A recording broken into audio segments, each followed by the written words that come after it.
Bismillahirrahmanirrahim. Assalamualaikum warahmatullahi wabarakatuh. Perkenalkan, nama saya Ade Surya Nuryadin, dan pada kesempatan kali ini saya akan mereview cerpen yang berjudul Anak Mutiara. Jadi cerita ini ditulis oleh teman saya yang bernama Ibnu. Ceritanya sedikit unik, sedikit berbeda dengan cerpen-cerpen pada umumnya. Melihat dari sisi ide ceritanya, tema, alur, dan bahkan tokohnya sepertinya lebih mengarah ke legenda atau dongeng-dongeng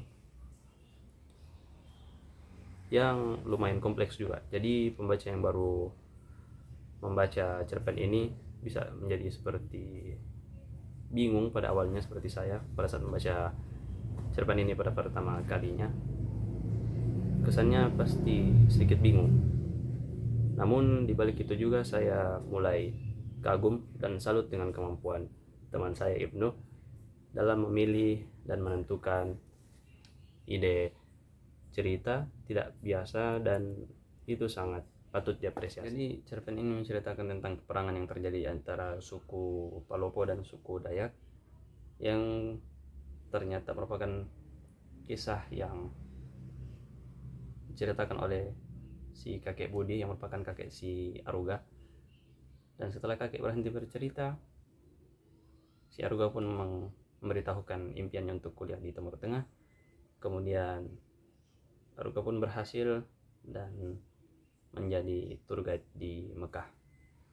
Kemudian tema cerita ini yang pertama ada peperangan dan persahabatan pada saat peperangan. Pada saat cerpen ini menceritakan masa lalu di mana ada si Abu dan si Doyok, dan kemudian ada tema persahabatan dan kekeluargaan. Juga ada sedikit kasih sayang pada saat cerpen ini menceritakan tentang masa yang sekarang. Kemudian tokoh-tokohnya ada si Abu yang merupakan penjaga gerbang perbatasan. Kemudian ada si Doyok yang berani dengan berani menghadang para tentara Jukudara dari mengambil harta kerajaannya. Kemudian ada si Dewa yang memimpin dengan bijaksana, dan juga ada si Aruga yang sifatnya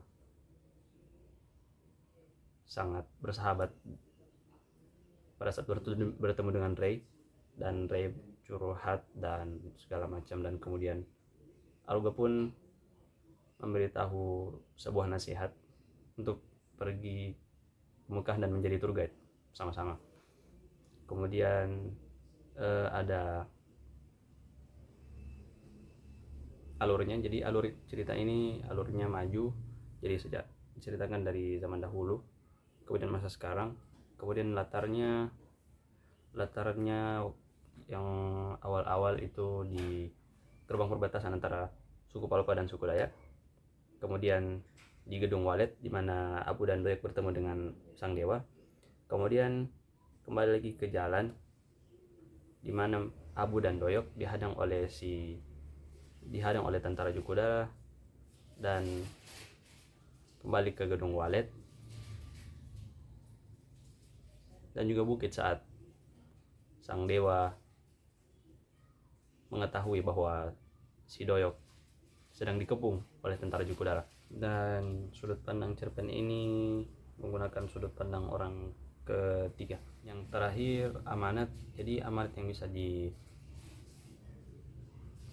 dari cerpen ini adalah kita harus senantiasa menghormati orang tua dan senantiasa membantu sesama, seperti saat si Aruga yang sudah menjadi tour guide dan bertemu seorang nenek, dan kemudian nenek itu dibantunya, yang kebetulan nenek itu belum makan selama 3 hari.